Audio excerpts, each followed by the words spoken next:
12 août de la jeunesse, 12 août de réflexion, 12 août de résolution. Aujourd'hui, 12 août 2023, nous célébrons la Journée internationale de la jeunesse, une journée qui a été adoptée par l'Assemblée générale des Nations unies en 1999 et est commémorée chaque année le 12 août. Aujourd'hui, 12 août, bonjour à toutes et à tous et bienvenue sur Denis Voice pour votre édition spéciale sur la Journée internationale de la jeunesse, célébrée partout dans le monde entier. Pour l'occasion, la jeunesse burkinabé n'est pas restée en marge de cette journée qui nous donne l'occasion de nous exprimer sur des sujets qui nous tiennent à cœur. Et l'un des principaux sujets qui préoccupent les jeunes aujourd'hui est le chômage. Le taux de chômage, selon le rapport d'enquête auprès des jeunes au Burkina Faso, est de 6,6%, supérieur au taux de chômage national qui est de 4,7%. Au cours de cette édition, nous échangerons autour de cette situation difficile dans laquelle se trouvent les jeunes avec nos trois invités ici présents. Mais avant tout, nous allons présenter nos invités qui nous dévoileront les vérités sur le chômage des jeunes au Burkina Faso. Mesdames, Messieurs, nous sommes en compagnie de Die Faizatou Traoré, experte junior du pôle des enfants experts. Elle est spécialiste des questions en lien avec les droits à la protection. Bonjour. Nous sommes également avec Sharif Konda à ma droite, qui est le chargé de suivi et évaluation à Friane. Bonjour. Bonjour. Et enfin, nous sommes avec Boris Marie Kiswansida Cabré, qui est également du pôle des enfants et spécialiste en droit à l'expression des enfants. Bonjour. Bonjour. Merci à tous les trois d'avoir accepté notre invitation et d'être avec nous aujourd'hui pour parler du chômage à l'occasion de la Journée internationale de la jeunesse. Chers téléspectateurs, chères téléspectatrices, avant tout, nous allons faire un état des lieux sur le chômage des jeunes au Burkina Faso avec des informations que nous avons recueillies dans le rapport de l'enquête auprès des jeunes vers les marchés du travail d'Afrique francophone, Cameroun, Burkina Faso et le Tchad. Il ressort de ces rapports que la situation socio-économique et politique est instable au Burkina Faso depuis 2010. Les jeunes de 15 à 34 ans sont particulièrement vulnérables en matière d'accès à l'emploi décent. L'allongement de la durée du chômage chez les jeunes peut entraîner des effets dommageables, notamment l'érosion de leurs connaissances et leur expérience professionnelle. En effet, le marché du travail au Burkina Faso est précaire avec un taux de chômage plus élevé chez les jeunes, 6,6%, que dans la population active de plus de 35 ans, 4,7%. Alors que nous savons que l'économie du Burkina Faso est peu compétitive, caractérisée par un secteur primaire dominé par une agriculture peu mécanisée et dépendante des aléas climatiques. Ajoutez à cela, le secteur secondaire est essentiellement constitué des secteurs miniers, notamment l'or, mais souffre de la compétitivité limitée des petites et moyennes entreprises et industries des bâtiments et travaux publics BTP. Et le secteur tertiaire bénéficie du développement des services financiers et des télécommunications. Cependant, malgré les crises sécuritaires et sanitaires, l'activité économique a enregistré un taux de croissance du PIB réel d'environ 2% en 2020. Mesdames, Messieurs, pour faire face à ces défis, le Burkina Faso a adopté la politique du développement économique et social, PNDES 1 de 2016 à 2020 et le PNDES 2 de 2021 à 2025, avec des politiques sectorielles visant à promouvoir l'emploi décent, notamment pour les jeunes. Des projets et programmes de formation et d'insertion socio-professionnelle des jeunes ont été mis en place. Des efforts supplémentaires sont nécessaires pour résoudre le problème de l'emploi des jeunes. C'est l'heure maintenant de donner la parole à nos invités pour débattre sur le sujet qui nous réunit en ce jour. Les jeunes cherchent à travailler mais sont au chômage. Qu'est-ce qui peut expliquer le taux de chômage au Burkina Faso? Et pour cette question, nous allons nous adresser à Charles. Cher Kindre, merci beaucoup pour la parole. Déjà, je pense qu'il n'y a pas de débat. Les causes sont connues. Nous avons principalement la formation et l'alphabétisation des jeunes qui est inadaptée. Par rapport au curricula, et quand on compare actuellement aux impératifs de l'emploi, des besoins professionnels, il y a un déphasage. Il y a un grand gap entre ce que nous formons et les besoins réels de la société.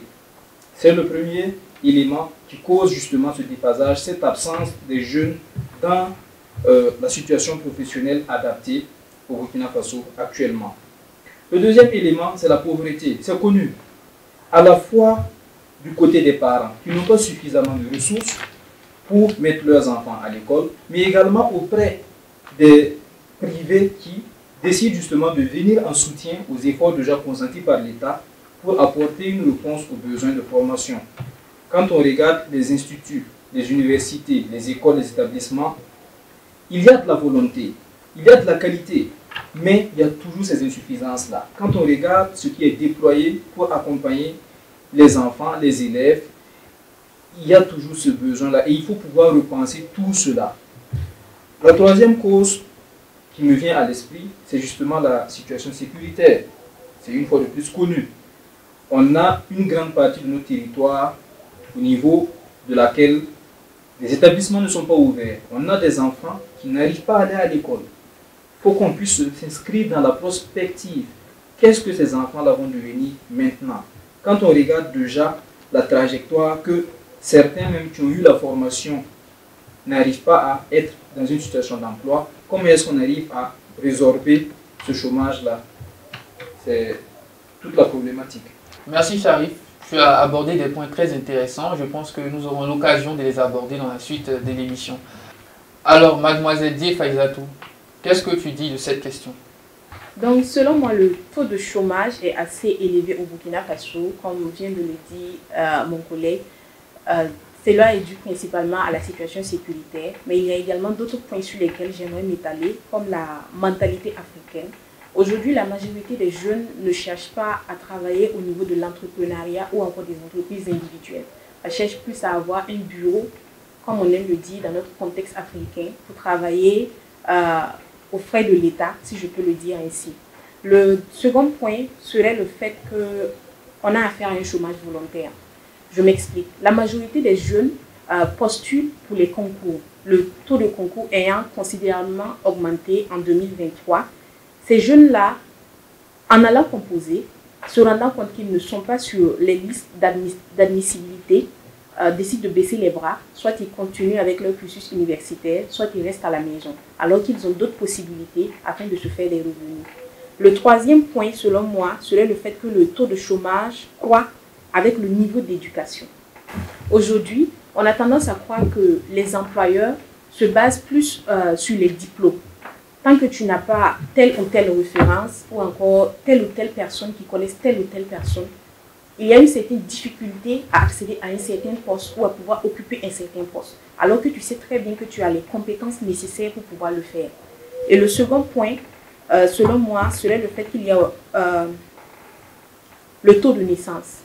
Parce que lorsqu'il y a progression de la population, il y a une forte aussi augmentation de la pression des ressources existantes. Et si ces ressources-là sont limitées, cela pourrait expliquer le taux de chômage élevé. Voilà. On a également la forte augmentation du taux de naissance. Parce que cela entraîne aussi, cela a une incidence en fait sur la demande d'employabilité. Plus on a une augmentation des naissances, plus cela joue sur le taux de chômage qui est en perpétuelle évolution. Nous nous adressons maintenant à Kabré Kiswan Sida. J'aimerais rebondir sur l'aspect de la mentalité. Et là, je ne dirais pas mentalité africaine, mais je dirais mentalité de nous jeunes. Nous jeunes, nous avons tendance, comme elle a dit, à vouloir travailler dans des bureaux et tout. Et côté employabilité, on a remarqué que le secteur le plus développé au Burkina Faso, c'est le secteur primaire. Et dans ce secteur-là, il y a encore de l'emploi. Mais nous avons un air hautain, nous manquons d'humilité, nous ne voulons pas nous rabaisser et retourner à la terre, faire certaines activités. Et pour se plaindre après dire qu'il n'y a pas d'emploi, alors qu'il y a quand même certaines activités que l'on peut mener. Donc tu trouves qu'il y a de l'emploi? Oui. Maintenant, nous convoitons d'autres emplois. Sinon, il y a des emplois, mais nous convoitons d'autres emplois. En fait, il y a des emplois que nous ne voulons pas. Que nous ne voulons pas, tout à fait, c'est exactement ça. Que nous méprisons, nous dénigrons. Nous trouvons que c'est pour des personnes de sous-classe. Et pour cela, je veux ajouter le fait que le travail, ça se crée. Il y a des travaux, il y a des métiers qui n'existaient pas aujourd'hui. Et qui n'existaient pas avant, du moins, mais qui existent aujourd'hui. Tout à fait. C'est de ça que je veux parler. La mentalité africaine dont vous parlez là, Mentalité des jeunes. mentalité africaine, mentalité des jeunes. La mentalité est un construct. C'est quelque chose qui ne vient pas de lui-même. La mentalité s'inscrit dans un environnement. Il se construit sur la base d'éléments constatés, d'éléments également que les gens disent autour. Oui. Et les jeunes ne se sont pas formalisés cette mentalité-là d'eux-mêmes. Je ne dégage pas la responsabilité des jeunes par rapport à la question du chômage. Non. Les jeunes sont engagés. Ils sont les premiers impliqués. Mais il faut savoir que la question de la mentalité n'est pas uniquement adossée à la responsabilité des jeunes. Quand on regarde les curricula de formation, quand on regarde le cycle de formation des élèves, depuis le primaire, en passant par le cycle secondaire, jusqu'à l'université, qu'est-ce qui est dit aux élèves? Qu'est-ce qui leur est dit? Quand on regarde le comportement des parents par rapport à l'éducation de leurs enfants, sur la question de leur emploi, qu'est-ce qui leur est dit? Il suffit simplement de voir comment est-ce que certains métiers sont dévalorisés par les parents, par le système éducatif, par les médias. Et cela entraîne justement ce construct-là au niveau de la mentalité de l'enfant, au niveau de la mentalité de l'élève, qui va se dire, tel métier est un métier dénigré. Je ne veux pas me retrouver là-bas. Parce que la société ne respecte pas tel métier. Mais quels sont généralement les métiers qu'on dénigre? Les métiers de la main. Les métiers de la main ne sont pas valorisés. Les métiers manuels, soudeur, coiffeur, mécanicien, mécanicienne, ce ne sont pas des métiers qui sont valorisés, mais ce sont des métiers qui nourrissent leur homme. Et ce qu'on ne dit pas aux jeunes, c'est que, quelle que soit la tâche qui est accomplie, quand tout le sérieux, tout l'amour qui y est mis, permet justement d'atteindre des sommets. On a des garagistes qui deviennent des concessionnaires de véhicules. On a des garagistes qui arrivent à ouvrir des usines. Il y a des marques de référence. On a des marques telles que Ford, on a des marques telles que Mercedes. Il faut partir de quelque chose. Et il faut s'inscrire dans la durée. C'est peut-être là qu'il faut adosser la responsabilité des jeunes. On veut tout et vite. Je crois que nous nous joignons, nos idées vont ensemble. Parce que vous avez parlé, tu as parlé de la dévalorisation des métiers qui crée une certaine mentalité chez les parents, chez les jeunes et cette dévalorisation des métiers et cette mentalité fait de telle sorte que l'on délaisse certains métiers et l'on dit en fait qu'il n'y a pas de métier. C'est vrai. Donc nous allons tous dans le même chemin. Nos idées se joignent. Mais le problème se pose, ce sont l'image de ces métiers que nous voyons. Les mécaniciens par exemple, quand on regarde dans nos quartiers, ils donnent une image vraiment de personnes qui sont pauvres, qui souffrent, qui n'ont rien. Donc pour un enfant qui part à l'école, devenir mécanicien, est-ce qu'il va vraiment gagner ça? Donc il y a aussi l'image de ces métiers-là que la société projette et qui a une influence sur les enfants. L'image que nous projetons sur ces métiers, globalement, il faut dire que tout dépend du construct social, de la lecture que la société fait de la chose. Si un parent dit à son enfant que la dame se lève de bonne heure pour balayer le goudron est une dame qu'il faut respecter, cet enfant-là va grandir en sachant que quand il voit cette dame-là, il doit la respecter. Il doit valoriser le travail qu'elle fait. Si nous arrivons à formaliser justement un certain nombre de métiers qui ne le sont pas, je prendrai le cas de la vendeuse de galettes au bout du 6 mètres.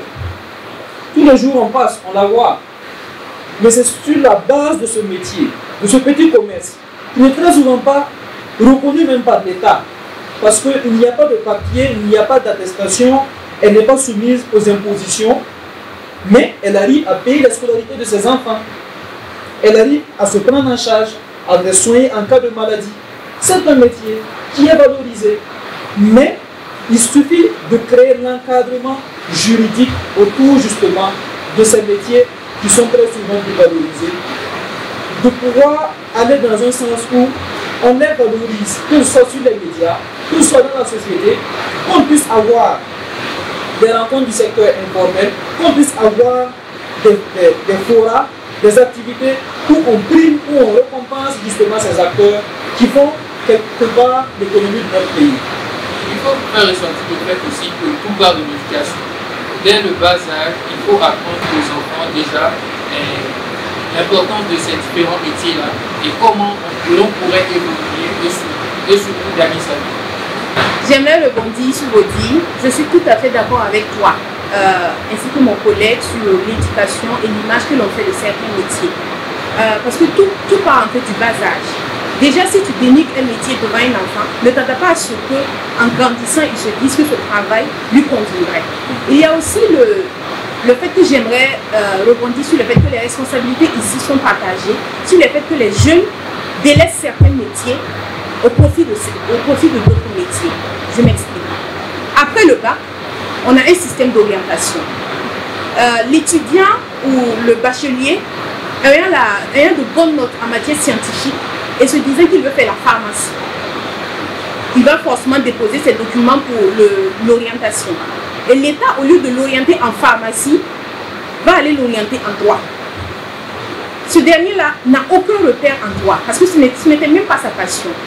Et celui-là, dont les parents n'ont pas en fait les moyens nécessaires pour pouvoir l'inscrire dans le privé afin qu'il poursuive sa passion, ce dernier se voit se rabattre parce que c'est un dernier choix. Ça ne faisait même pas partie de ses critères de sélection. Donc sa passion meurt au fil du temps. Et on s'attend à ce que ce dernier, ayant eu la licence en droit, il se dit, bon, je m'arrête là. Qu'est-ce que je fais? Je commence à postuler au concours. Bon, j'ai la licence en droit, donc je postule pour greffier. Ou bien je vois une offre d'emploi, je vais pour postuler, on me dit que mon diplôme ou encore mes compétences que j'ai acquises tout au long de mes 15 années d'études ou 13 années d'études ne conviennent pas au poste pour lequel je suis venu postuler. On ne me donne même pas la chance.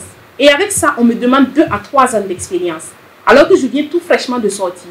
Pourquoi ne pas prendre ces jeunes-là au moins pour un stage de 2 à 3 mois, voir comment se fait l'évolution, voir si on peut l'affecter à un autre domaine d'employabilité pour pouvoir l'aider. Donc, les responsabilités, selon moi, sont partagées non seulement entre les jeunes, entre l'État, mais aussi avec les employeurs. Et concernant le cadre juridique, par exemple, pour la vendeuse de galettes, moi, je pense que ça viendrait un peu compliquer les choses.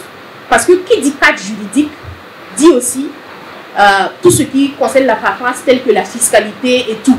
Ce qui conviendra à dire qu'il faut qu'on leur attribue des taxes fiscales.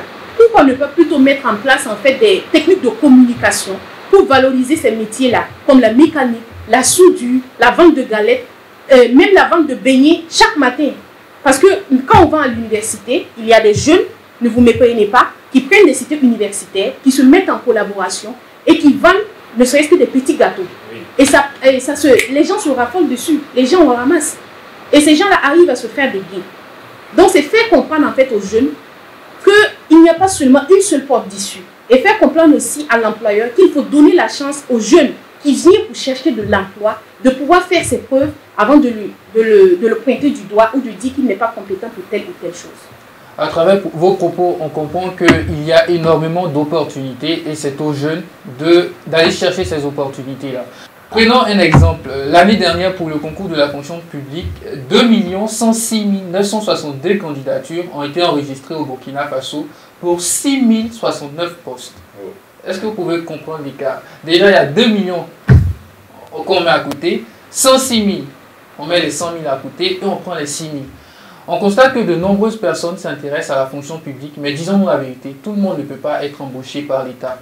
Alors, que doivent faire les jeunes dans une telle situation? Doit-il penser à entreprendre ou rester toujours à espérer en passant inlassablement les concours de la fonction publique chaque année? Cabré. Par rapport à ce point, déjà, il y en a qui sont à leur 7e année ou à leur 10e année d'expérience de tentative dans la fonction publique. Et même si on laisse la fonction publique, même dans le privé, tu es jeune, tu arrives, et elle disait tantôt 2 ans, 3 ans d'expérience, ça c'est le minimum. Hein. Sinon, la moyenne, tu arrives, on te demande 5 ans d'expérience. Tu n'as pas 5 ans d'expérience. Tu viens fraîchement de l'université. Tout à fait. Tu n'as pas 5 ans d'expérience, tu n'as pas l'occasion de faire tes preuves. Alors que s'ils ne te donnent pas l'occasion de faire tes preuves, quand est-ce que tu vas avoir ces 5 années d'expérience? Il y a tout ça qui complique un peu l'emploi et l'employabilité. Il y a ces réalités-là, les jeunes se plaignent, mais rien ne change. Oui, moi j'aimerais rebondir sur cette question, qui est une question déjà très intéressante. Mais avant de rentrer dans le domaine de l'entrepreneuriat, moi j'aimerais encore revenir sur la question de l'éducation. Il faut vraiment que nos parents arrêtent de dicter aux enfants ce qu'ils doivent faire ou quelle voie ils doivent prendre. Ce n'est pas forcément mauvais, mais ça impacte en fait sur les mentalités des enfants. Parce que moi je me dis que la mécanique, c'est mon domaine de prédilection. J'adore jouer avec les machines, j'adore arranger les choses, j'adore. Et d'un autre côté, tu vois le parent qui te regarde d'un mauvais œil en te disant que tu ne vois pas telle ou telle personne, ou bien dans ta propre famille, on fait la comparaison en te disant que tu ne vois pas ton frère, il vient fraîchement de sortir, il est diplômé, ou bien il est dans un bureau, il se vêt chaque fois il sort, il fait la fierté de la famille. Et toi, tu as l'impression d'être en fait, comment je vais dire ça, le vilain petit canard de la famille. Parce que toi, tu ne fais pas forcément la fierté selon toi de tes parents. Et ça joue tellement que tu te dis que et on te bon, pousse à voilà, suivre pourquoi ne pas laisser tomber ce pourquoi je veux et pour pouvoir faire la fierté de mes parents, avoir 10 années d'expérience en postulant pour les concours. Et l'entrepreneuriat, c'est bien, mais ce que j'aimerais dire aux jeunes entrepreneurs qui sortent et qui font des interviews pour pouvoir booster les jeunes, c'est de leur dire la vérité. Il y a certains qui vont commencer l'entrepreneuriat, mais qui omettent de dire qu'ils ont déjà eu le terrain, ce qui les permet ce qui les facilite déjà la tâche. Parce que si tu veux faire l'élevage, il faut que tu aies un grand espace. Imaginons que tes parents ont les moyens nécessaires, ou bien que ton père ou ton grand-père t'a laissé un lopin de terre, ou bien il l'a laissé à ton père et ton père te le donne. Ça veut dire que toi, tu as déjà un investissement qui est assez considérable. Tu n'es même pas au même niveau que celui qui veut débuter du moins, pour pouvoir exercer en fait dans l'entrepreneuriat. Mais quand tu ne dis pas cette vérité, que tu arrives, tu dis non, il faut de la patience, du courage, ça met de travail. Voilà, j'ai commencé avec 0 francs, alors que non, le terrain il coûte combien? Ce jeune-là qui n'a rien, qui forcément veut aller dans le secteur de l'élevage pour pouvoir produire des œufs par exemple avec la machine ou pouvoir faire de l'agriculture. Ça ne se fait pas comme ça. Il faut qu'il ait forcément un terrain. Et ces jeunes-là qui vont faire les demandes aussi auprès des banques se voient un peu, je ne sais pas si je peux appeler ça du mépris, mais on a un certain regard sur toi, du genre, est-ce qu'on peut te faire confiance? Alors que si vous ne me donnez pas l'opportunité d'essayer de faire mes preuves, je ne peux pas vous montrer que vous pouvez me faire confiance. Ce qui fait que certaines banques sont réticentes à vouloir donner le financement aux jeunes qui viennent déjà pour pouvoir entreprendre et qui n'ont rien sous la main. Mais en même temps, est-ce que ces banques n'ont pas raison? Parce que pour un jeune qui veut débuter dans l'entrepreneuriat et qui va demander un prêt de 2 millions, 3 millions, est-ce que c'est raisonnable? Déjà, pour pouvoir octroyer un prêt à quelqu'un qui vient, ça veut dire forcément qu'il a une condition. Les banques, vous savez, ils donnent les prêts en évaluant les risques. Et s'ils se rendent compte que ces risques-là sont assez élevés par rapport au projet, parce qu'il y a une étude de projet qui se fait, il y a le cadre juridique qui va tout prendre en compte. Et si on se rend compte que ce risque-là est assez élevé par rapport au projet qui est soumis, forcément, tu vas te voir, te fermer la porte et autres. Mais c'est dans ce sens aussi que je veux attirer l'attention des jeunes qui prennent le faux-nez et le prêt étudiant. Ça ne sert pas seulement à s'acheter une moto ou à dire que je renouvelle ma garde-robe. Ça sert au fait que tu veuilles entreprendre, que tu veuilles te former, que tu aies t'inscrit pour des formations. Mais si tu prends cet argent et que tu le dilapides dans autre chose, et il y a aussi l'impatience des jeunes. Parce que tu prends l'argent, tu investis, et pour toi, il n'y a pas un retour. Alors qu'il faut forcément de la patience. Les entrepreneurs ne se sont pas levés du jour au lendemain pour être connus. Il y en a, ça a pris 10 ans, d'autres, c'est 20 ans. Notre jeunesse est pressée et quand nous voyons sur les réseaux sociaux les influenceurs, les personnalités, on a envie de leur ressembler. Pourtant, ils ont travaillé dur pendant des années et avec l'avènement des réseaux sociaux, ils se font connaître. Et ce sont ces mêmes-là qui vendent le rêve. Ah, effectivement. Alors, Sharif Konda, qu'est-ce que tu dis? Alors, je pense qu'un certain nombre d'éléments ont été dit. Ouais. Mais il y a un élément qui ne ressort pas dans ce que vous avez eu à présenter, c'est la chaîne de valorisation des compétences. Quand on regarde même dans le cycle de formation de l'élève, de l'enfant, on privilégie ses notes, on privilégie sa moyenne, on privilégie les diplômes. On ne met pas suffisamment en avant son expérience ou des compétences pratiques, son talent même, ou même son talent justement, qu'il peut exploiter concrètement sur le terrain. On se retrouve dans une situation où des gens qui vont dire qu'ils ont un niveau master, mais quand on les met sur le terrain pour accomplir une tâche, ils sont déboussolés. Et cela pose un problème concret parce que quand tu ne sais pas faire quelque chose, tu as passé 15 ans de ta vie à te former pour avoir les meilleures notes. Mais concrètement, on te met face à une situation donnée. Tu ne peux pas mettre ça à profit pour résoudre un problème. C'est là que le gap se pose. Parallèlement, vous avez parlé de l'expérience professionnelle qui est très souvent demandée, que ce soit au niveau du privé ou même du public, où il faut avoir une certaine ancienneté pour pouvoir progresser dans la chaîne hiérarchique. Le secret est là. Il ne faut pas, pendant qu'on est sur les bancs, uniquement fermer son esprit à ce qui se passe sur les bancs. Il faut avoir l'esprit ouvert. Pendant que vous êtes étudiant, pendant que vous êtes en train de vous former, il faut pouvoir avoir ce discernement et cette analyse-là pour voir parallèlement à ce que vous faites à l'école. C'est votre activité principale, l'école. En tant qu'élève, en tant qu'étudiant, c'est l'activité principale. Mais il ne faut pas mettre hors de portée les petites formations qu'il y a autour. La prise de parole en public, la rédaction administrative, le secrétariat, la comptabilité. Il faut maîtriser un certain nombre de logiciels, vous l'avez dit. Il y a des secteurs innovants. Il y a le management de plateforme. Vous avez parlé des influenceurs, community manager. le community manager. Ce sont des éléments où, en tant que jeune, vous êtes tenu de maîtriser ces éléments-là. Si vous voulez sortir de votre formation et vous ne savez pas concrètement ce qui se passe sur le terrain, vous aurez un retard par rapport à ceux qui suivaient les cours, certes, mais durant les périodes de congé, les périodes de vacances, mettez ce temps-là à profit pour se former. On a des formations gratuites en ligne. On a des situations sur le terrain où vous pouvez aller rencontrer des aînés pour faire des formations avec ces aînés-là et avoir, comme on dit, avoir la main dans le domaine. Donc c'est assez important. Vous avez parlé également des prêts bancaires. C'est mon avis. Je pense qu'un jeune qui veut se lancer, le prêt ne doit pas être sa première option. Il doit d'abord avoir, comme vous l'avez dit, avoir le minimum. Voilà, comme Kendra Beogo et Faïza l'ont dit, il faut avoir ce minimum-là, il faut faire cette étude de marché, il faut s'asseoir et réfléchir concrètement sur le problème. Et ça, c'est un problème, c'est une situation que beaucoup de jeunes subissent actuellement. Mon voisin, mon collègue a ouvert une boutique, a ouvert un coin Orange Money, ça marche. Bon, moi aussi je vais me lancer dedans. Mes amis se sont lancés dans l'élevage, ça marche. Moi aussi je vais me lancer dedans. Non, il faut avoir ce sens de l'analyse. Il faut aller vers l'innovation. Il faut chercher à répondre à un besoin social. C'est la réponse au besoin social qui vient avec les ressources. Il ne faut pas se lever le matin en se disant, comme disent certaines personnes, comment aujourd'hui je vais réussir à prendre mon argent qui est dans les postes des gens. Non. Être entrepreneur, ce n'est pas ça. C'est identifier un problème que les gens rencontrent et réfléchir pour développer une solution afin d'aider ces personnes-là à quitter de leur situation précédente. Et c'est ainsi qu'on arrive peu à peu à devenir une réponse, une solution au problème. Et ça en est une solution que les ressources viendront. Merci. Vous avez cité un point très important. Quand on est entrepreneur, c'est pour résoudre un problème. Je lisais ça dans un livre. Mais aujourd'hui, on constate que quand on veut être entrepreneur, c'est parce qu'on veut de l'argent.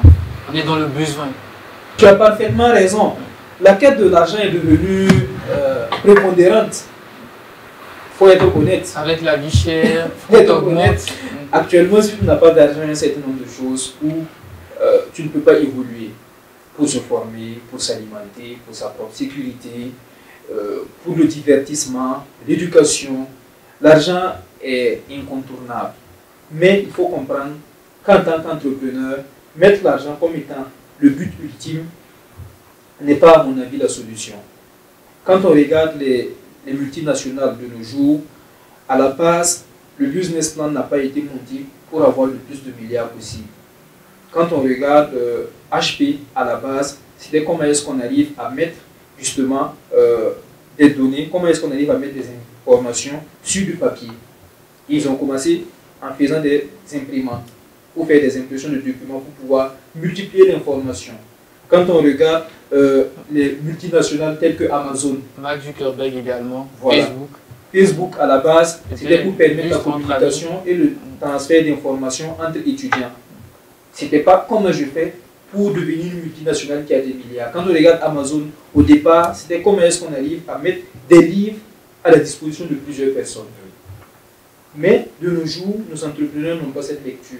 Et une fois de plus, je dirais que la responsabilité est partagée. Tout comme la solution doit être développée de façon consensuelle. La responsabilité est partagée parce que quand on regarde ce que nos médias véhiculent, quand on nous dit aujourd'hui, qu'est-ce que quelqu'un qui a réussi? La première réponse, le premier réflexe qui vient, c'est quelqu'un qui a de l'argent, qui a une grosse voiture, qui a une grosse maison. Ce sont les premiers critères. Et il faut pouvoir aller au-delà de ça pour savoir est-ce que la personne est vraiment heureuse. La question se pose. Il y en a qui ont de l'argent, mais qui ne sont pas heureux. Attention, je ne dis pas que l'argent ne fait pas le bonheur. Mais je dis qu'il faut pouvoir aller au-delà de l'argent. Ce n'est pas le tout. Il y a un certain nombre d'éléments autour. On parle du chômage aujourd'hui. Beaucoup de jeunes sont dans des situations de dépression parce qu'ils n'ont pas justement cette situation professionnelle-là, parce qu'ils n'ont pas d'emploi. Et c'est assez difficile à vivre quand on regarde dans certains environnements où, à diplôme égal, à expérience égale, on a des gens qui ont des situations professionnelles, qui ont des emplois par rapport à des majors de promotion qui tournent avec leurs papiers dans leurs mains et qui n'arrivent même pas à avoir un stage. Le problème est profond et structurel et il faut pouvoir analyser tout cela à la grille justement sur la base de l'éducation telle que cette donnée est dispensée dans les établissements, mais également ce qui est dit par les parents à la maison et également ce que des médias tels que Daily Voice véhiculent comme image et comme message. Effectivement, nous véhiculons de très bons messages et nous voulons toucher les jeunes pour qu'ils se réveillent, pour qu'ils se bousculent. Voilà, nous entendons autour de nous que l'école n'est pas la seule voie de réussite. Est-ce que de nos jours, cette affirmation tient la route? Cabrou. Des fois de suite, c'est moi comme ça. Tout à fait. Il est dit aujourd'hui que l'école n'est pas la seule voie de réussite. C'est pas faux dans la mesure où l'on remarque, même dans la vie, il y a des gens que l'on remarque qui n'ont pas forcément fait de longues études ou qui n'ont même pas fréquenté, mais qui se sont bâtis une grande carrière, une grande richesse. Si on prend l'exemple de Kanazoué, jusqu'à aujourd'hui, tout le monde le prend comme référence ici au Burkina Faso. Mais il faut se former. Il faut se former. Si je prends aussi encore Kanazoué, les gens vont dire qu'il n'a pas fait l'école, mais c'est l'école de blanc. Sinon qu'il a fait l'école coranique. Il avait déjà certaines bases dans certains domaines. Et aujourd'hui, quand tu veux vraiment te lancer dans une activité, c'est mieux de se former, de s'imprégner de l'activité. La première des choses, c'est la formation. La formation. S'imprégner des réalités de l'activité avant vraiment d'y foncer. Ok, Dieu Faizatou. C'est comme Sharif l'avait précédemment dit. Notre contexte scolaire ne répond pas aujourd'hui à nos réalités. C'est de ça qu'il s'agit en fait. Et malheureusement, on n'y prête pas attention. Je vais prendre un exemple. Lors de la proclamation des résultats des différents examens, surtout le CEP, le certificat d'études primaires, une enseignante a dit sur un média de la place qu'elle ne s'attendait pas à ce que les sujets ressortent en fait de nos documents nationaux. Par exemple, nos livres de lecture et tout ça. Tout simplement pour dire en fait que pour former les élèves en classe, ils se basent plus sur les annales qui viennent de l'extérieur et non sur les livres de calcul qui ont été établis ici pour le Burkina Faso, les livres de lecture qui sont censés être en fait le centre. Ils ne s'attardent pas sur... Et les réalités. Ils ne s'attardent pas sur tout cela et ils préfèrent utiliser des annales pour pouvoir former les élèves. Raison pour laquelle cette année particulièrement, selon moi, on a eu droit à vraiment un déficit au niveau du taux de réussite, non seulement du CEP, du BPC, mais surtout du bac. Certaines personnes se sont plaintes par rapport beaucoup de personnes se sont plaintes par rapport au sujet dur, coriace. Et j'ai assisté même à une proclamation de résultats. Je pense que c'était pour le centre de Dédougou, où on a cité le nom de l'école, je ne m'en souviens plus. Et on a cité un seul nom et on dit admis. Ça s'arrêtait juste au nom. Il n'y avait plus. Comment on arrive à expliquer ça? Et je ne dis pas que la responsabilité n'est pas partagée, non. Parce que non seulement il y a la responsabilité des parents, il y a la responsabilité de l'enseignant, mais il y a également la responsabilité de l'élève. Donc, pour revenir à tout ça, je pense qu'il faut vraiment qu'on revoie notre système comment je vais dire ça, éducatif, parce que ça ne répond vraiment pas à nos réalités. Et je vais rebondir sur ce que Sharif avait également dit par rapport au fait que les majors de promo peuvent circuler avec leur papier, ne serait-ce que pour un stage, mais ils n'arrivent pas à l'avoir. Tout simplement pourquoi? Parce qu'aujourd'hui, l'Afrique, le Burkina Faso, fonctionne en fonction des relations. Si tu vois quelqu'un qui te dit aujourd'hui qu'il fait un stage, c'est rare qu'il arrive à te dire que c'est parce qu'il allait faire la demande et qu'on l'a rappelé. C'est plus parce que tonton connaît telle personne, maman connaît telle personne, et même si tu n'as pas les compétences requises, il te prend parce qu'il y a une certaine redevabilité. Ça veut dire, je te tends la main, tu me tends la main. Et toi qui n'as pas, voilà les bras non comme il l'a dit, et toi qui n'as pas cette chance-là d'avoir papa qui connaît un directeur de cabinet ou qui connaît quelqu'un qui est chargé de la communication dans une entreprise, comment tu peux avoir la chance d'avoir un stage alors qu'on ne te donne pas l'opportunité? Mais il y a aussi un point qu'il faut souligner. Est-ce que de nos jours, il faut être super intelligent pour réussir dans la société? Est-ce qu'il ne faut pas fonctionner avec stratège? Il y a des étudiants qui vont à l'école, qui bossent. Pour eux, c'est étudier simplement. Mais il y a ces étudiants aussi qui étudient et qui essayent de faire des petites choses pour s'améliorer, pour acquérir des compétences et même avoir des relations.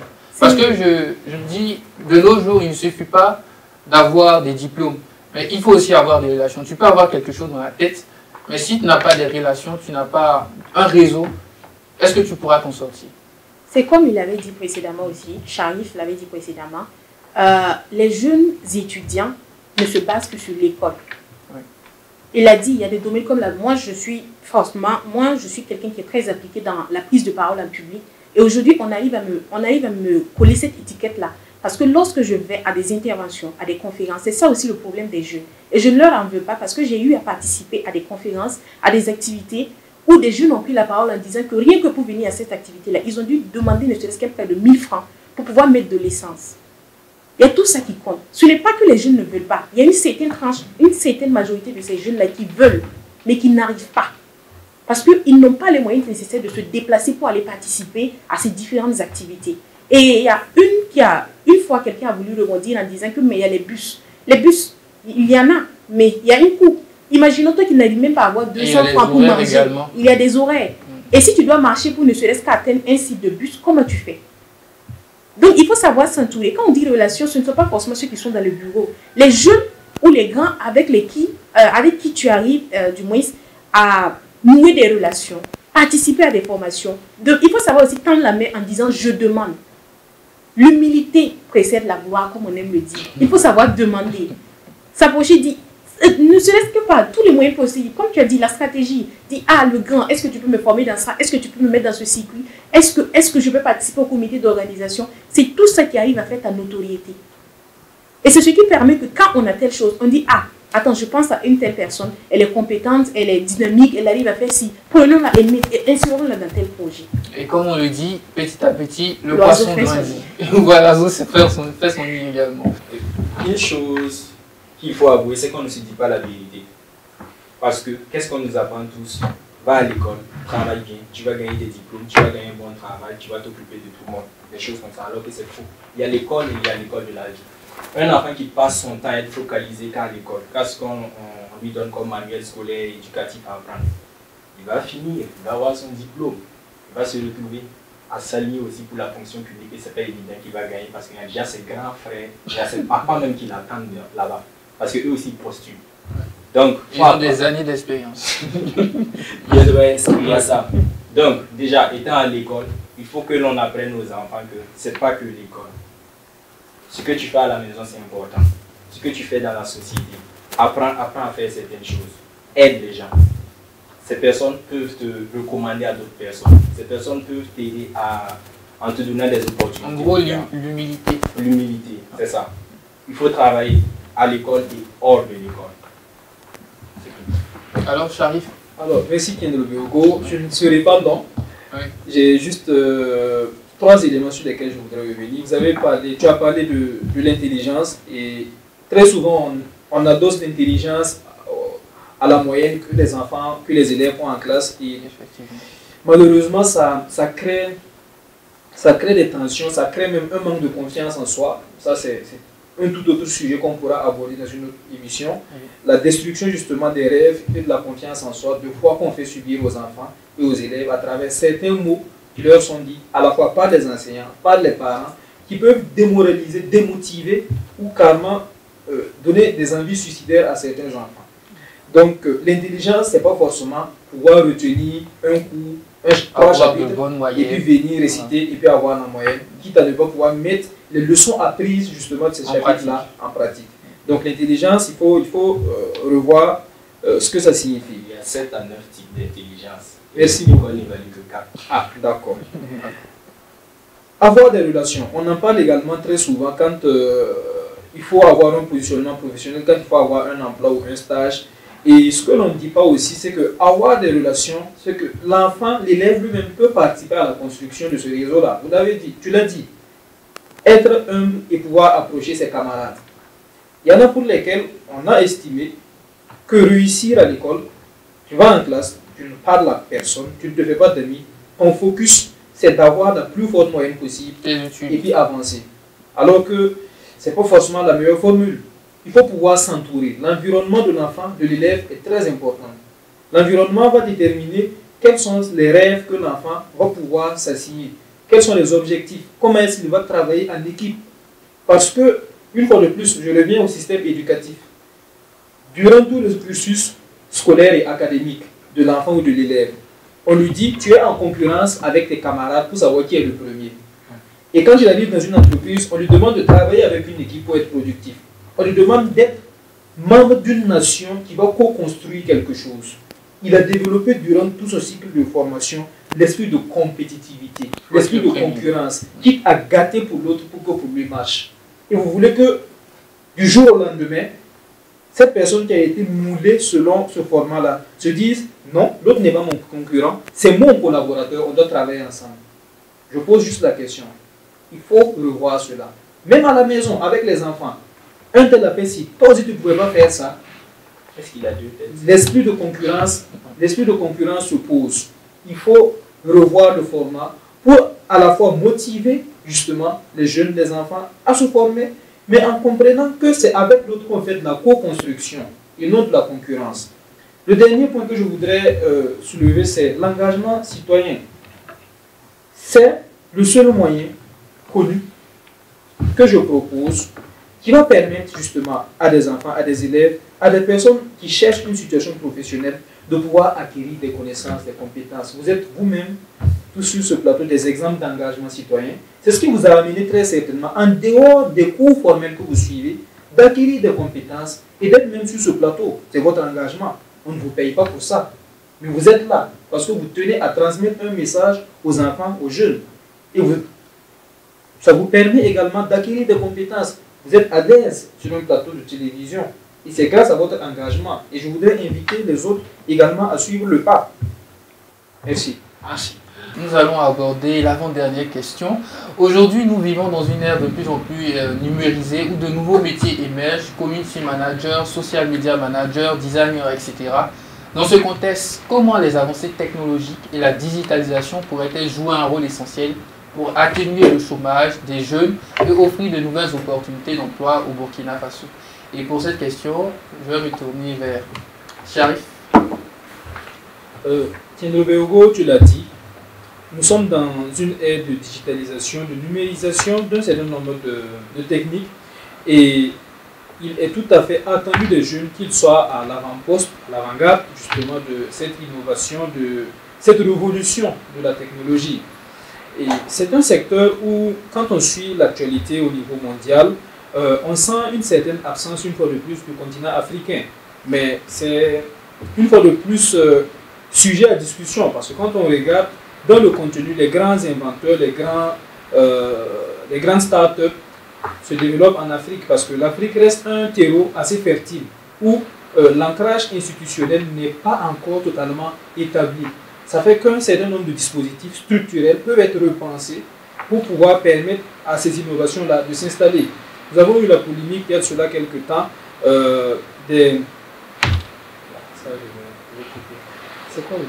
Nous avons eu la polémique il y a quelque temps des thèmes au niveau de l'administration publique. Et justement, on a poussé justement l'administration à aller vers l'innovation, à voir comment est-ce qu'on peut numériser ce dispositif-là au lieu d'aller le faire ailleurs. Et c'est surtout un terreau où les jeunes burkinabés, notamment ceux qui sont en situation de chômage, doivent pouvoir poser la réflexion.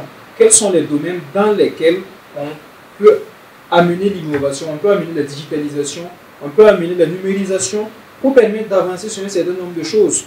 Au Rwanda, vous verrez que pour créer une entreprise, il faut moins de 30 minutes. Et on n'a même pas besoin de se déplacer pour ça. Juste avec l'Internet, on s'assoit, on arrive à remplir un certain nombre d'éléments et en 30 minutes, une entreprise est formalisée. Au Burkina Faso, il faut combien de temps? Il faut prévoir quelle durée? Il faut des mois, voire des années. C'est ça. Et en termes de carburant, en termes de ressources, il faut tourner au niveau de la chambre de commerce, au niveau de la région de l'entreprise. C'est assez fastidieux. Donc c'est un outil qui est aujourd'hui essentiel, indispensable, et on doit pouvoir poser la réflexion. Comment est-ce qu'on arrive à avoir des sondages sur un certain nombre de textes de loi que nos parlementaires adoptent, notamment en ce qui concerne les droits de l'enfant, les jeunes, l'emploi, que les jeunes soient à l'avant-garde, qu'ils puissent suivre ça de très près pour ne pas être surpris et encore dépasser une fois de plus. Bien Faizatou, qu'est-ce que tu dis sur les opportunités dans le domaine du numérique? Concernant les opportunités dans le domaine du numérique, notamment le digital, il faut déjà faire cette petite précision aux jeunes qu'ils comprennent que quand on parle de digital, ce n'est pas seulement le web ou encore la création web ou des trucs comme ça. Ça s'apparente à tout ce qui rentre en fait dans l'informatique aussi. Il faut avoir aussi la même mise sur Excel, sur Word. Il faut savoir utiliser ces applications-là parce que le digital intervient partout aujourd'hui.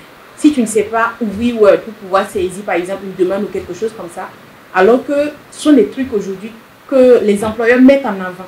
Et généralement, quand tu ne maîtrises pas l'outil informatique, on dit que c'est assez complexe. Analphabète. Voilà, c'est assez complexe parce qu'on te considère comme un analphabète en fait du digital, du secteur numérique.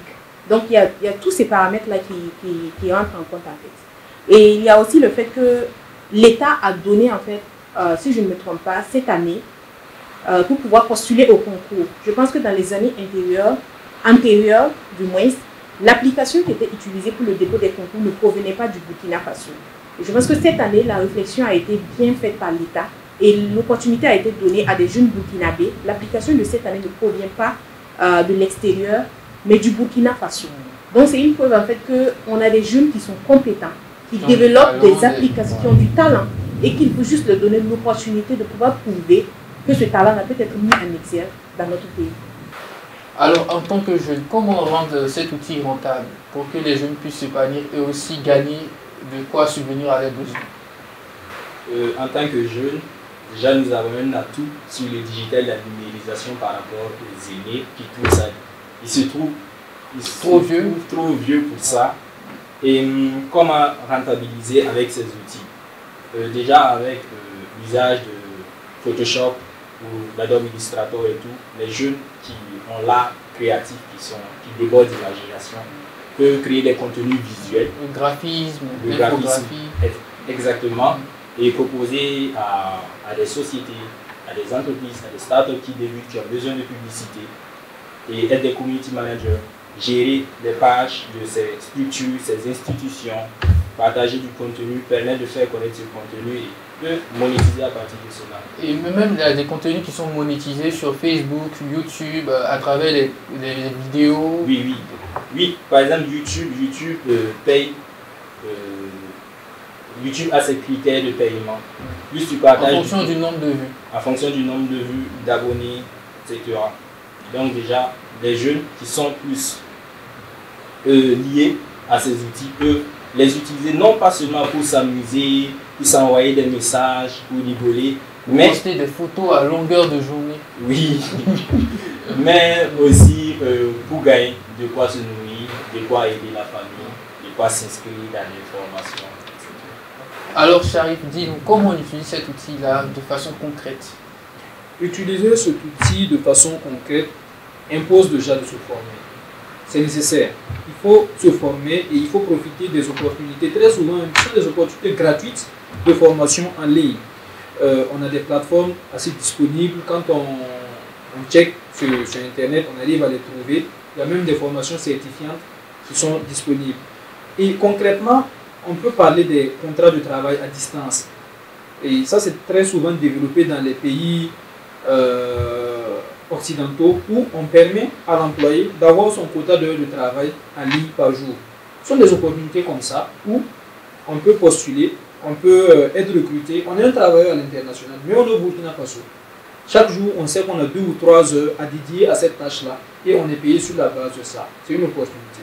Une seconde opportunité, c'est le management de réseau. Il y en a qui le font déjà. Pour pouvoir entretenir des communautés, il faut pouvoir gérer des pages, il faut pouvoir gérer des sites. Il y a des institutions actuellement qui recherchent justement des profils comme ça, où des jeunes savent justement gérer des sites, gérer des pages, où l'institution a sa page Twitter, sa page Facebook, sa page LinkedIn, où il faut, voilà, LinkedIn et TikTok, où il faut alimenter régulièrement avec les activités de l'entreprise ou de l'institution. Ce sont des profils qui sont très intéressants. Savoir comment sponsoriser une page, c'est une compétence qui peut être monnayée. Il y a le web marketing où il faut pouvoir aller à l'avant-garde et puis savoir qu'est-ce qui intéresse les communautés, savoir comment mettre en avant un produit, comment vendre un produit. C'est également une activité que beaucoup d'étudiants, beaucoup d'élèves ont actuellement et qui n'est pas forcément, qui ne valorisent pas suffisamment. Il y en a qui tournent dans des boutiques, qui identifient des produits et qui viennent, qui les mettent en statut, qui savent qu'ils auront 300, 400, 500 vues. Dans ces 500 vues-là, il y aura au moins une cinquantaine de personnes qui vont faire des commandes. C'est une source de revenus légale, normale. On a les études de marché au niveau digital. Ça veut dire qu'il faut pouvoir se mettre en posture d'analyse du comportement, par exemple, d'une cible, savoir quel est le produit qui l'intéresse, comment est-ce que le client se comporte en fonction d'une certaine grille. Et il y en a qui peuvent le faire même pour certaines entreprises. Vous identifiez une boutique, par exemple, de vente de vêtements, vous faites une étude sur comment est-ce qu'elle publie son contenu sur Internet, est-ce qu'elle arrive à se faire de la clientèle, qu'est-ce qui manque dans cette publication, et après vous faites juste un petit libellé, partez adressé à la boutique, j'ai fait une étude sur votre boutique, voici ce qui marche, voici ce qui ne marche pas, mais pour pouvoir mieux en discuter, pour pouvoir optimiser votre rendement, pouvons nous donner un rendez-vous. Ça peut être facturé. Notons aussi que le numérique donne l'opportunité aux jeunes de pouvoir exposer leurs talents, leurs compétences et avoir des affaires à gérer, des activités. Mais il y a des personnes qui disent que c'est du m'as-tu vu, tu aimes trop parler de toi en fait. Qu'est-ce que tu peux répondre à cela? Merci pour ta question. Déjà, il faut savoir ce que l'on veut. Il faut savoir que le numérique actuellement, le virtuel représente une vie à part entière avec une responsabilité que cela engage. C'est clair. Aujourd'hui, tu ne vas pas dire ce que tu veux sur Facebook parce que tu peux te retrouver derrière les barreaux. Donc, c'est dire que tout cela est régi. Et vous devez pouvoir, en tant que jeune, être responsable de ce que vous publiez et savoir quelle est, intégrer votre ligne éditoriale. Il y a un message à faire passer. Il y a un profil qui est là. Un jeune qui décide d'aller dans le sens de l'artistique va publier concrètement du contenu en lien avec son art ou en lien avec l'art qui le concerne. Si, sur le profil Facebook, ce qui concerne l'actualité, tu publies. Ce qui concerne l'art, tu publies. Ce qui concerne ta vie privée, tu publies. Tout est mélangé. Au bout d'un moment, c'est clair qu'il faudra s'attendre à ce que... Tu vas te fermer des portes. Il y ait de la confusion. Donc, il faut pouvoir être suffisamment clair. Et bon, en tant que jeune, c'est très souvent arrivé que beaucoup ne soient pas compris.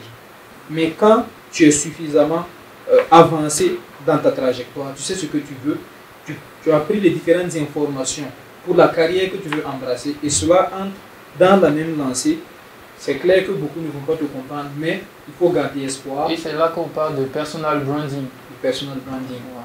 Si, une fois de plus, je vais encore grignoter dans le temps que je vais accorder. Vous avez encore quelques secondes. Un jeune qui veut embrasser la carrière politique, il est important pour lui de se faire voir positivement dans des actions citoyennes politiques, dans des prises de position assez importantes Et il doit pouvoir le faire dans sa vie, mais également sur les médias. Quand je parle des médias, les réseaux sociaux sont compris également dans ce lot-là. Donc il est important pour lui de donner cette visibilité d'assurance par rapport à son auditoire. Pour un jeune commerçant également, c'est important pour lui de pouvoir exposer ses produits. Donc ça va ensemble. Le branding couvre tout ce panel d'activités-là. Les réseaux sociaux ne sont pas un espace dédié aux jeux uniquement et aux ludiques. Oui, il y a des contenus ludiques. Quand on regarde même ceux qui font les vidéos drôles, combien de vues est-ce qu'ils font? C'est rémunéré. Oui. Donc il faut avoir également ce sens analytique, ce sens critique et surtout l'élément important, la responsabilité que cela engage. Il ne faut pas diffamer quelqu'un. Il ne faut pas avoir des propos offensants. Il ne faut pas avoir des propos haineux ou qui encouragent à des actions violentes. C'est très important. Sharif et Cabré ont beaucoup parlé. Ils ont donné des opportunités qui seraient pour des personnes un peu plus avancées dans les niveaux des études. Et pour une commerçante qui n'a pas un niveau avancé, qu'est-ce qu'elle peut bien faire de cette opportunité qu'offre le numérique? Le numérique, ce n'est pas forcément tout ce qu'ils ont dit, hein. Ce n'est pas seulement Illustrator et beaucoup de termes techniques. Par exemple, pour la commerçante qui a juste son BPC ou même son CEP, ou qui n'est pas allée à l'école mais qui sait utiliser ne serait-ce qu'un Android, elle peut prendre en photo, faire des vidéos. Les vidéos aussi, ce ne sont pas des trucs qui sont compliqués. Il suffit juste que tu attrapes un jeune du quartier, il t'aide forcément à faire la vidéo, tu es assise avec tes tomates, avec la géolocalisation. Les jeunes aujourd'hui sont très...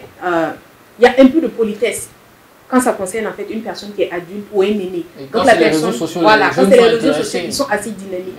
Donc tu peux juste demander à ce qu'on te prenne en photo, qu'il donne la géolocalisation, il t'aide à balancer un post sur Facebook. Ça peut être même sur Twitter si tu veux. Hein. Par exemple, vente de tomates fraîches ou vente de bananes, vente de fruits frais à tel endroit, à telle heure. Ce sont des horaires, tu peux les fixer et ça te permet d'avoir une certaine visibilité.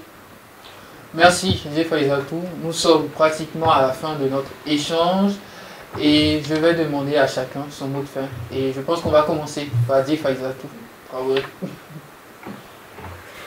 Merci déjà pour cet échange assez fructueux et très riche qui nous a été beaucoup bénéfique et qui nous a permis de nous étaler sur plusieurs points qui touchent du moins la jeunesse. L'emploi des jeunes, d'après tous nos dits, demeure des préoccupations qui sont majeures. Aujourd'hui, les responsabilités sont partagées, mais les jeunes doivent comprendre que pour pouvoir accéder au domaine de l'emploi, ou pour pouvoir ouvrir les portes de l'emploi, il faut aller l'arracher. Il faut savoir se battre. Parce qu'aujourd'hui, l'avenir ne peut pas appartenir à ceux qui dorment. Ça va forcément appartenir à ceux qui se lèvent tôt. C'est juste une petite phrase. Mais c'est juste pour faire comprendre à la jeunesse qu'aujourd'hui, les opportunités, il y en a. Les formations, il faut les chercher. Et les formations, pour pouvoir saisir ces opportunités aussi, il y en a. Et il y a des formations qui ont un certain coût, ça c'est normal. Et il y en a aussi qui sont gratuites, mais même si elles ne sont pas assorties d'attestation, permettent en fait de te donner une certaine crédibilité. Et il faut savoir aussi s'entourer des personnes, ne pas seulement compter sur les parents ou seulement compter sur l'État. Il faut savoir aussi aller, tendre la main, demander, savoir être humble et dire j'ai un objectif, quels qu'en soient les obstacles qui se dressent sur mon chemin, il faut arriver à les braver et arriver à saisir cet objectif-là et dire je suis arrivé. Merci. Nous allons donner la parole à Cabré pour son mot de fin. Merci à tous pour cet échange enrichissant. Je vais être bref. En attendant que l'on puisse repenser au système éducatif, il est important que chaque enfant, chaque jeune puisse savoir qu'il y a l'école de la vie à prendre au sérieux et à mettre tout de son côté pour qu'au moment où il voudra chercher de l'emploi, il n'ait pas ces complications. Merci. Ok, merci Cabré. Et nous terminons maintenant avec le Koro Sharif. Quel est votre mot de fin? Merci bien. J'ai noté 4 termes, 4 mots qui me viennent en tête quand je pense à l'emploi des jeunes. Le premier terme, c'est l'espoir.